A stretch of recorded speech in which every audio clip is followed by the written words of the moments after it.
황금 가면 드라마에서 유라의 과거가 점점 밝혀지는 것으로 보이는데요. 그녀가 가짜 유라라는 사실까지 밝혀진 상황이죠. 그리고 그 사실을 수연까지 알게 되는 모습을 볼 수 있었는데요. 진짜 유라의 친구인 이봄의 등장으로 인해 유라를 의심하는 수연이었죠. 차화영이 이봄을 미국으로 보내기 전 유라가 팀장으로 있는 신제품 개발 1팀을 돕게 하기 위해 본사로 불렀고, 그렇게 이봄이 오게 되었는데요. 차화영이 본사로 온 이봄을 만나고 있었고, 친구인 유라를 만나게 해주기 위해 자신의 방으로 유라를 부르게 되었죠. 그렇게 차화영의 부름을 받고 그 방으로 달려가던 유라는 이봄과 마주치게 되고 부딪히는 모습을 볼 수 있었는데요. 하지만 두 사람은 전혀 알아보지 못했고, 그 모습을 본 수연은 이상하다는 생각을 가지게 되었죠. 이후 이봄에게서 더욱 충격적인 소식을 들을 수 있었는데요. 바로 유라가 왼손잡이라는 사실이었습니다. 그렇게 수연은 유라가 가짜라는 사실을 확신하고 진짜 유라를 찾으려는 모습을 보여주었는데요.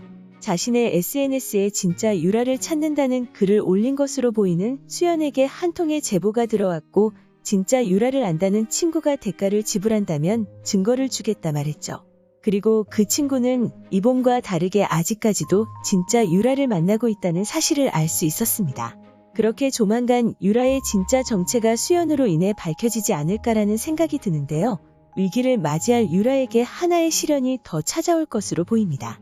공개된 36화 텍스트 예고에서 의미심장한 내용을 하나 발견할 수 있었는데요. 36화 텍스트 예고에서는 인질범에게 잡힌 수연은 동아의 도움으로 위기를 벗어난다.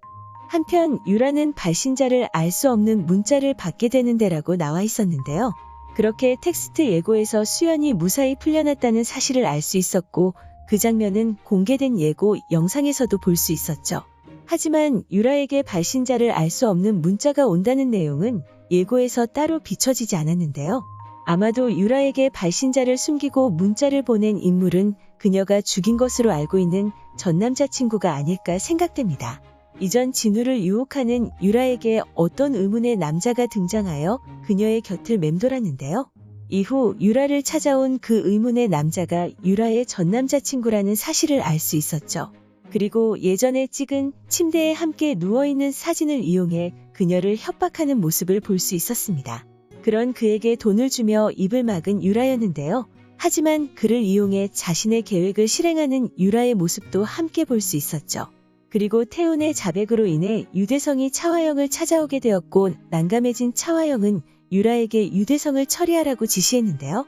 그로 인해 유대성을 따라간 유라는 태훈의 자백이 녹음된 휴대폰을 달라고 요구했지만 유대성은 거절하는 모습을 보여주었죠.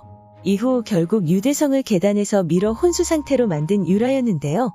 이후 유대성이 깨어날 것으로 보이자 전 남자친구에게 유대성을 처리해달라 부탁하는 유라를 확인할 수 있었죠.